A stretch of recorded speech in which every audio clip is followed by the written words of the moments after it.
Welcome to Star 9 News. The VIP will take his position on the saluting base. Parade Commander reports to the Honorable Minister and returns to alignment. అనంతరం జిల్లా collector Jitesh party SP రోజురాజుతో ఈ సందర్భంగా మంత్రి తుమ్మల నాగేశ్వరరావు ప్రజాపాలన భద్రాద్రి జిల్లా సమగ్ర అభివృద్ధి గురించి వివరించారు. రైతు భరోసా పథకంపై 2024-25 సంవత్సరానికి మార్గదర్శకాలు రావాల్సి ఉందన్నారు.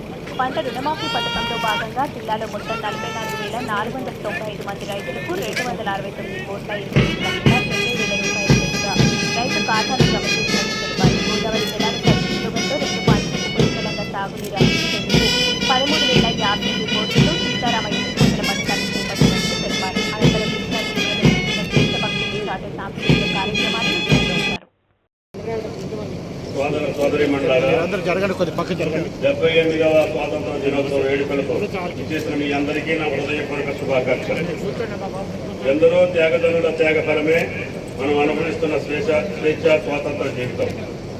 78వ స్వాతంత్ర దినోత్సవ వేడుకలు దేశమంతటా పండుగ వాతావరణంలో నిర్వహించుకోవడం చాలా సంతోషంగా ఉంది. సంపదను సృష్టించి ప్రజలకు పంచాలనే నినాదంతో ఈ ప్రభుత్వం ప్రజాపాలన పేరుతో గౌరవ రాష్ట్ర ముఖ్యమంత్రి శ్రీ రేవంత్ రెడ్డి గారి ఆధ్వర్యంలో జిల్లా సమగ్ర అభివృద్ధికి చేపట్టిన అభివృద్ధి సంక్షేమ కార్యక్రమాల ప్రగతిని మీకు తెలియజేయడానికి చాలా సంతోషిస్తున్నాను.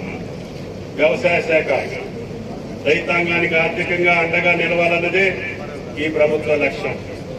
సాగునీరు, ఉచిత విద్యుత్తు, రైతు భరోసా, రైతు బీమా, రుణమాఫీ పథకాలతో పాటు సకాలంలో ఎరువులు, విత్తనాలు అందిస్తున్నాం. పంటల నమోదు, పత్తి సాగుతో పాటు ఆయిల్ పామ్ సాగుకు రైతులను మరింతగా ప్రోత్సహిస్తున్నాం. జిల్లాలో 23-24 యాసంగి కాలానికి 1,77,646 మంది రైతులకు 268 కోట్ల 16,88,000 రైతు భరోసా పథకంలో భాగంగా నిధులు